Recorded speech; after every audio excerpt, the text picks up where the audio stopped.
오늘 이 시편 128편 말씀은 여호와 하나님을 경외하는 자가 어떤 복을 받는지 쭉 이야기를 하고 있습니다. 먼저 2절 말씀에 보면 경제적인 복을 받는다라고 말씀을 하셨고, 또 3절 말씀을 보면 가정이 복을 받는다라고 하셨고, 그 다음에 또 4절, 5절, 6절 말씀 보면 교회가 복을 받는다라고 이렇게 세 가지를 말씀을 하고 있습니다. 경제적인 복이 어떤 복이냐 하면 2절 말씀인데, 우리 2절 말씀 한번 다 같이 한번 읽겠습니다. 2절입니다. 시작.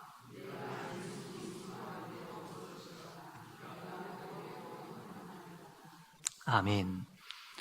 내 손이 수고한 대로 먹을 것이다 라는 그 말씀을 하고 있습니다.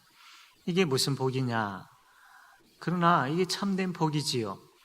아무리 수고를 해도, 밤낮 수고를 해도 하나님께서 복을 주시지 아니하면 아무 수입이 없는 것이 이 만물 또 인간의 삶의 모습입니다. 그러나 이 수고한 것에 대한, 땀 흘린 것에 대한 대가를 하나님께서 허락하실 때에 그 기쁨은 이루 말할 수가 없는 것이죠. 내가 내 손이 수고한 대로 먹을 것이라, 내가 복되고 형통하리로다 라고 말씀을 합니다. 아무리 수고해도 병충해가 한번 지나가 버린다든지, 또 아무리 수고를 해도 전쟁이 일어나 버린다든지 하면 아무 소용이 없는 것이죠. 그래서 하나님께서 수고한 자에게 그 수고에 대한 대가를 얻게 하신다는 것은 정말로 복 중에 또한 복이지요. 그래서 농사를 짓는다든지 목축업을 하는 그 당시에, 이 당시 128편이 기록될 당시에 자들에게 하나님께서 수고한 대로 하나님께서 베푸신다는 것은 질병을 얻게 하신다든지, 또 혹은 적절한 햇빛과 비를 주신다든지, 병충해가 없게 하시고 자연재해가 없게 하시고, 또 아주 전쟁이 일어나서 모든 것들이 빼앗김을 당한다든지 이러한 것들이 없도록 하나님께서 또 농사를 잘 지을 수 있도록 건강도 주심으로 인하여서 그들이 수고하고 땀 흘린 것에 대한 귀한 열매를 풍성하게 거두게 해주겠다라고 그렇게 말씀을 합니다. 물론 가난하다고 해가지고 여호와를 경외하지 않는다라는 말은 아닙니다. 가난한 가운데 여호와 하나님을 경외하는 사람이 많이 있습니다. 그러나 여기서 말씀하신 것은 전반적인 것으로 볼 때에 라는 겁니다. 모든 것을 통계적으로 볼 때에 대부분 많은 경우 여호와를 경외하는 자들이 경제적인 복을 받게 된다라는 말씀입니다. 그리고 이 세상 마지막 때는 분명하게 여호와를 경외하는 자가 어떤 복을 받는지 아주 명확하게 분명하게 볼 수 있다라는 것이죠. 세상 끝나기 전에는 참 여호와를 경외하는 자가 힘들게 살아가고 어렵게 살아가는 것 같지만, 그러나 주님 오실 그때는 분명하게 여호와를 경외하는 자가 하나님으로부터 어떤 복을 받게 되어지는지, 믿지 아니하는 자들이 보며 부러워하고 이를 갈며 어두운 데서 막 한탄할 정도로 여호와를 경외하는 자들이 하나님으로부터 놀라운, 특별히 천국의 복을 받게 되어지는 것은 분명한 사실이지요. 그래서 여호와를 경외하는 자에게는 하나님의 도우심이 있고 하나님의 인도하심이 있습니다.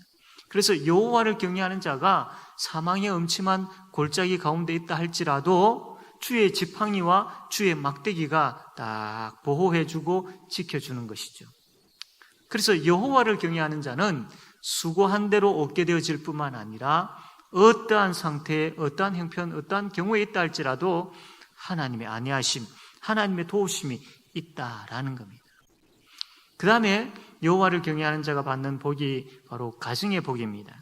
가정의 복, 어떤 복을 이야기하느냐 하면 3절인데 우리 3절 말씀 한번 다 같이 읽겠습니다. 3절입니다. 시작.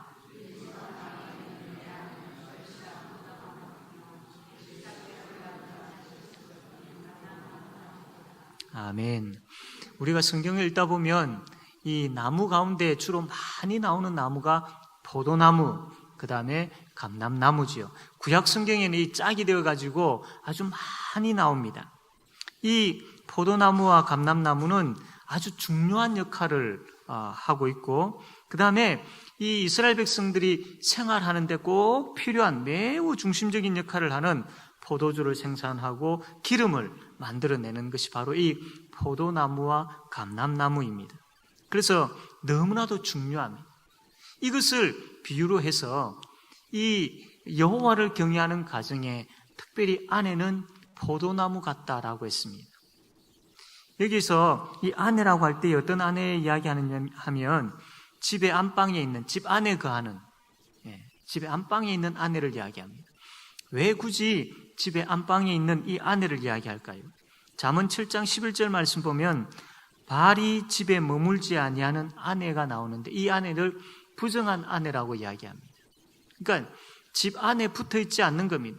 집의 가솔들을 돌보고 자기가 집 안에서 해야 할 일들을 하지 아니하고 집에서 벗어나서, 심지어 남편에게서 벗어나서 다른 남자에게로 이리저리 다니는, 그래서 부정한 아내를 이야기하는 거죠. 그러나 여호와를 경외하는 자의 아내는 집 안에서 가정을 섬기고 또 가정을 돌보고 또 가정을 책임지는 그런 역할을 하는 아주 정숙한 아내, 남편과 자녀들에 대해서 최선을 다하고 신의를 지키는 그런 정숙한 아내, 바로 여호와를 경외하는 가정의 아내가 그렇다라는 겁니다. 그리고 이 포도나무는 많은 열매를 주렁주렁 맺는 것처럼 그 가정에 자녀들이 많게 되어지는 그런 복을 받게 되어지고, 그냥 단순하게 많게 되어지는 것뿐만 아니라 정말로 탐스럽게 이렇게 주렁주렁 맺혀 있는 것을 볼 때에 참 그 가족들로 인하여서, 자녀들로 인하여서 다복한 가정이다라는 겁니다. 그리고 포도주는, 이 포도의 열매를 통해서 만들어지는 이 포도주는 기쁨을 상징합니다. 그래서 가정에 기쁨이 되어지고 남편에게 기쁨을 주고 자녀들에게 기쁨을 주는 아내, 여호와를 경외하는 가정의 아내가 바로 이런 아내가 된다라는 겁니다. 그리고 자녀들에 대해서 이야기를 할 때는 감람나무와 같은 자녀들이라고 합니다. 이 감람나무는 그냥 이렇게 씨앗이 심겨져서 나는 나무가 아니고 그 전에 오래된 그 나무에서 여러 가지 가지들이 나온다고 합니다. 그래서 아주 이 가지들이 많이 나오는 거죠. 그래서 많은 자녀들이 함께 식탁에 둘러앉아서 그렇게 참 복되게 먹고 마시는 그 자녀들, 그런 자녀들에 대해서 이야기를 하는데, 이 감람나무는 늘 푸르러서 장수와 풍요에 대한 상징을 이 감람나무가 많이 하고 있습니다. 그래서 이 감람나무는 특별히 기름을, 올리브유, 여러분 아시죠? 그 바로 감람나무 기름인데 그 기름을 짜 만들어내는 열매가 많이 맺히죠. 이 감람나무는 아주 푸르고 이 기름을 열매를 맺는 것을 통해 가지고 장수와 풍요에 대한 그런 상징입니다. 그리고 이 많은 열매를 통해서 기름을 얻을 뿐만 아니라 이 나무가 또 좋은 목재로 사용이 되어진다라고 합니다. 자녀들이, 여호와를 경외하는 가정의 자녀들이 기름진 삶을 사는 것이죠. 그리고 다른 사람에게 기름을 제공할 정도로 유익된 삶을 살게 되어진다라는 겁니다. 여호와를 경외하는 자녀들은 뿐만 아니라 큰 제목으로도 사용되어진다라는 겁니다. 이 시대는 가정의 위기가 참 많이 찾아온 시대입니다. 부부 간의 신의가 깨어져 버리고 부모와 자녀 간의 사이가 멀어져 있고, 그리고 자녀들 사이에도 우애가 깨어져 있는 그런 모습들을 많이 봅니다. 그 원인에 대해서 많은 사회학자들이라든지 이런 사람들은 핵가족으로 인한, 자녀를 적게 낳음으로 인한 문제다라고 이야기들을 하겠죠. 그러나 여러분, 근원적인 문제가 뭘까요? 가정이 깨어지고 가정이 힘들어하고 가정이 아파하는 근원적인 이유가 뭐냐면 바로 여호와를 경외하는 가정이 아니기 때문입니다. 여호와를 경외하는 가정만이 정말로 하나님께서 짝지어 주신 것에 대한 신의가 있고 또 부모와 자녀 간에 사랑이 있고, 그리고 이 자녀가 부모에 대해서 순종함이 있고 공경함이 있고, 형제가 정말로 매우 돈독한 그런 우애를 나눌 수 있는 참된 그러한 모습들이 있는 것이 바로 여호와 하나님을 경외하는 가정입니다. 여호와 하나님을 경외하는 가정은 부모가 볼 때에 자녀들이 잘 되는 것을 보게 되어지고, 자녀들 또한 역시 부모가 잘 되는 것을 보게 되어지는 가정이 바로 여호와 하나님을 경외하는 가정입니다.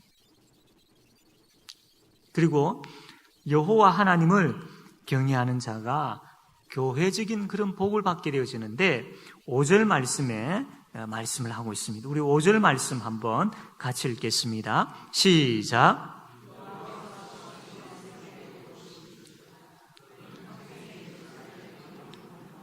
아멘. 예, 너는 평생에 예루살렘의 번영을 보며 라고 했는데, 이 예루살렘은 교회를 이야기합니다. 너는 평생에 교회의 번영을 보게 되어질 것이다. 어떤 자가? 여호와 하나님을 경외하는 자가, 교회가 하나님 앞에서 부흥되어지고 교회가 든든하게 세워지고 교회가 교회답게 세워지는 그것을 보게 되어질 것이다 라고 말씀을 합니다. 우리는 생각할 때에 내가 경제적인 많은 혜택을 누리게 되어지고 우리 가정이 잘 되는 것이 행복한 것이고 이게 복된 것이다, 여기까지는 알겠는데, 교회가 번영하는 것이 왜 나에게 복이 되어지느냐? 왜냐하면 내가 교회이기 때문입니다. 내가 교회에 속해 있기 때문입니다.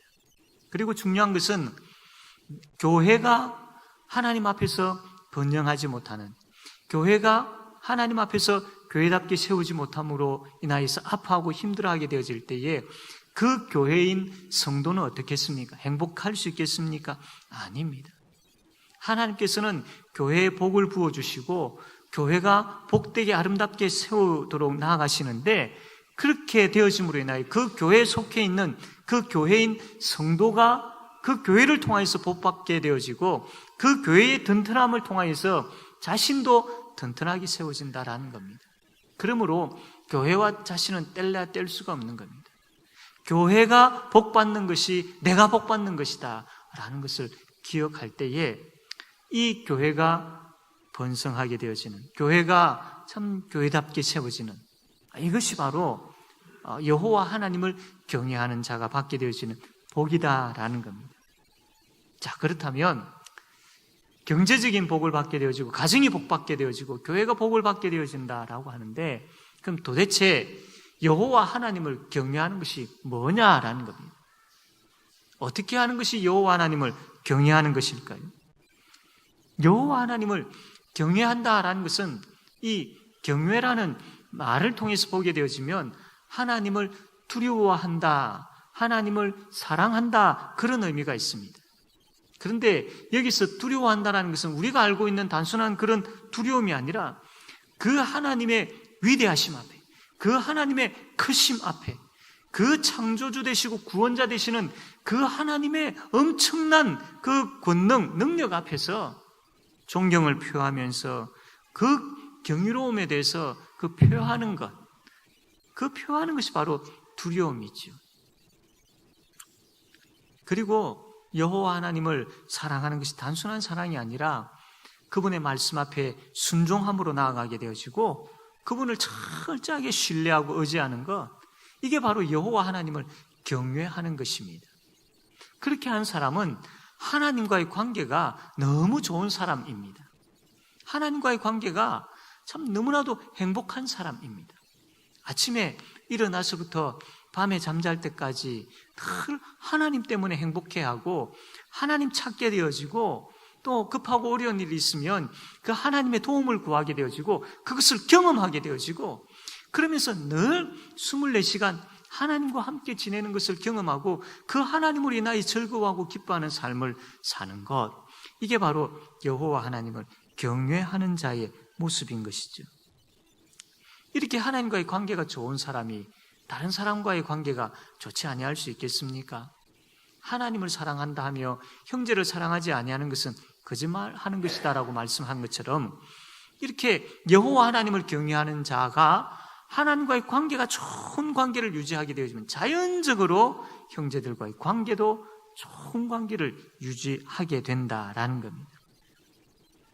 이런 여호와 하나님을 경외하는 사람은 그 하나님의 뜻이 무엇인지를 분별하게 되어지고 또 그 뜻대로 살게 되어지는 것이죠. 바로 여호와 하나님을 경외하는 것이 뭐냐면 그분을 두려워할 줄 아는 것, 그분의 위대하심 앞에 경의를 표할 줄 아는 것, 그리고 그분 앞에 순종할 줄 알고 그분을 철저하게 의지할 줄 아는 것, 그리고 그분의 뜻 앞에서 온전히 행할 줄 아는 것, 이게 바로 여호와 하나님을 경외하는 자의 모습입니다. 그러면 하나님과의 관계가 가까워지게 되어지고 사람들과의 관계의 문제도 해결되어지는 것이죠. 이게 바로 여호와 하나님을 경외하는 자가 맺는 열매이고 모습인 것입니다. 그러면 이렇게 여호와 하나님을 경외하는 것 어떻게 하면 할 수 있을까요? 어디에서 이게 가능할까요? 철저하게 예배의 현장에서 우리는 여호와 하나님을 경외할 수 있습니다. 예배의 현장에서 여호와 하나님을 경외하지 아니하면 다른 데서 어떻게 여호와 하나님을 경외할 수 있겠습니까? 그러므로 예배가 중요한 것이고 예배에 나온 그 마음의 자세가 중요한 것이며 예배 가운데 거하시는 하나님을 만나는 것이 중요한 것입니다. 예배에서 여호와 하나님을 경외하지 못하면 6일의 삶 가운데 제대로 여호와 하나님을 경외할 수 없습니다. 우리가 예배를 통하여서 여호와 하나님을 경외할 수 있습니다. 더 나아가서 말씀과 기도 생활을 잘하는 가운데 여호와 하나님을 경외할 수 있습니다. 말씀이 없는데 기도가 없는데 어떻게 여호와 하나님을 경외할 수 있겠습니까? 그리고 축복의 식탁을 통하여서 우리는 여호와 하나님을 경외할 수 있습니다. 3절 말씀에 여호와 하나님을 경외하는 가정이 받는 복을 우리가 보았는데 이 축복의 식탁을 통해 가지고 이 가정의 복이 더욱더 넘쳐나게 되어질 것입니다. 축복의 식탁을 통해서 참 하나님께서 지난주에 어떤 말씀을 하셨는지 다시 되새김질하게 되어집니다. 다시 한번 되새김질한다는 것은 그만큼 머리에 기억되어지고 또 가슴에 다시 한번 인식하게 되어지는 것이죠. 그러면 6일의 삶을 살게 되어질 때에 여러분 인식하고 생각했던 것, 다시 한번 인식했던 것 어떻게 잊어버릴 수 있겠습니까? 늘 그 삶 가운데 계속해서 맴도는 것이죠. 되새김질했던 것들이 다시 생각나는 것입니다. 그러면 삶 속에 그 말씀이 적용되어질 수밖에 없습니다. 고민하게 되어지고 갈등하게 되어지고 그러면서 하나님 의지하게 되어지고 하나님의 도움을 통해서 다시 일어서게 되어지고 이런 일들이 일어나게 되어지는 것이죠. 축복의 식탁을 통해서 다시 한번 말씀이 나누어지게 되어질 때에 6일의 삶 가운데에 하나님의 역사하심을 더 많이 경험하게 되어진다라는 겁니다. 뿐만 아니라 축복의 식탁을 통해서 우리가 부모가 자녀를 위하여서 또 서로가 서로를 위해서 기도하게 되어지는데 이 기도를 통해서 이 가족 간의 관계가 더욱더 회복되어지고 돈독되어지는 것입니다. 서로가 서로를 위해서 기도하는데 부모가 자녀를 위해서 축복 기도문을 가지고 기도하는데 어떻게 다시 한번 생각하며 사랑하지 아니할 수 있겠습니까? 서로 서먹하고 좋지 아니하는 관계가 있다 할지라도 그 기도를 통해서 회복되어지는 역사가 일어나는 것입니다.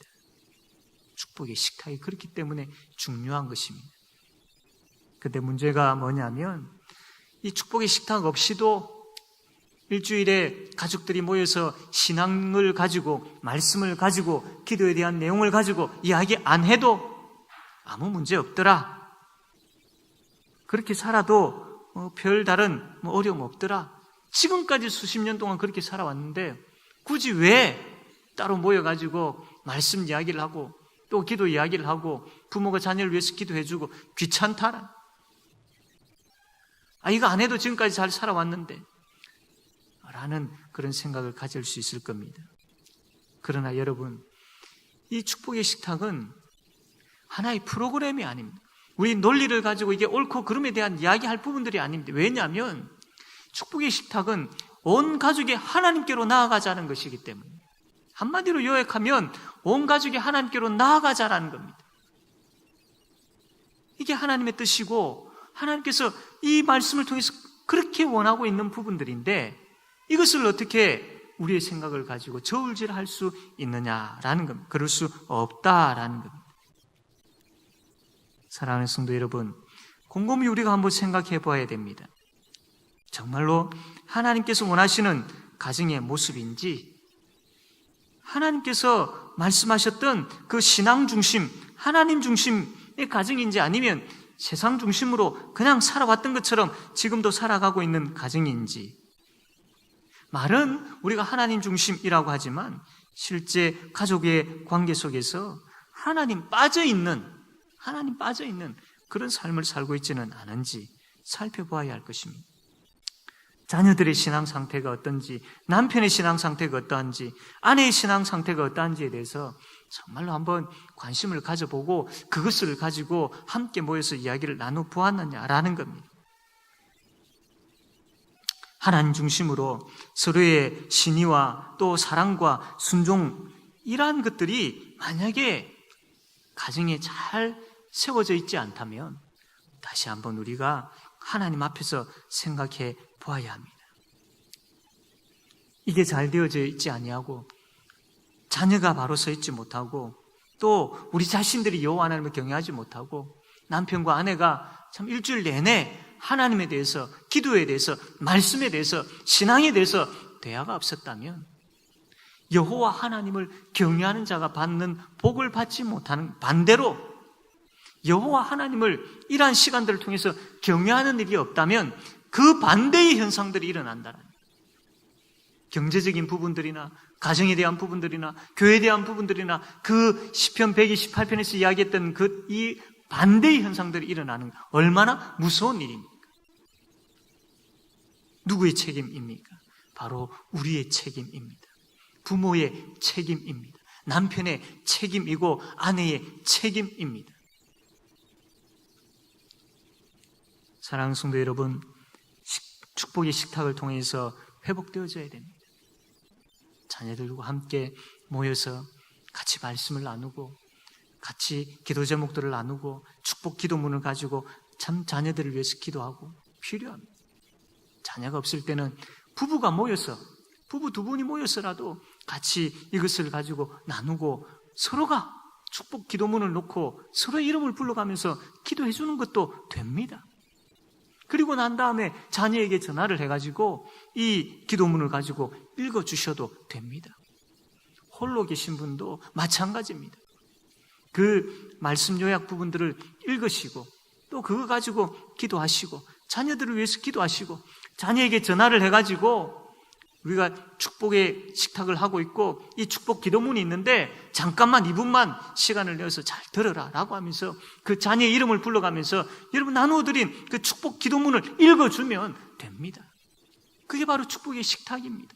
그게 바로 자신과 자녀들의 가정을 세우는 길입니다. 이게 있어야 됩니다. 이게 있을 때에 나 자신도 그렇고 가족들이 또 자녀들이 다 하나님을 향하게 되어지는 것이죠. 그렇게 되어질 때에 경제적인 하나님께서 주신 은혜와 또한 가정에 하나님께서 베풀으시는 그 은혜와 교회에 하나님께서 한없이 부어주시는 복을 경험하게 되어질 줄로 믿습니다. 제5영도교회가 그런 교회 되기를 원합니다. 이 축복의 식탁을 통하여서 하나님께서 그렇게 만들어 주실 줄로 믿습니다. 여러분 경험해 보시길 바랍니다. 이 축복의 식탁을 통해서 하나님께서 우리 가정에 얼마나 복을 주시는지, 이 축복의 식탁을 통해서 우리 자녀들의 가정에 이 축복의 식탁을 통하여서 하나님께서 우리 개개인의 자신들에게 특별히 이 축복의 식탁을 통해서 하나님께서 이 교회에 어떤 복을 주시는지를 경험하고 또 경험하는 그런 저와 여러분 되어지기를 바랍니다. 아멘.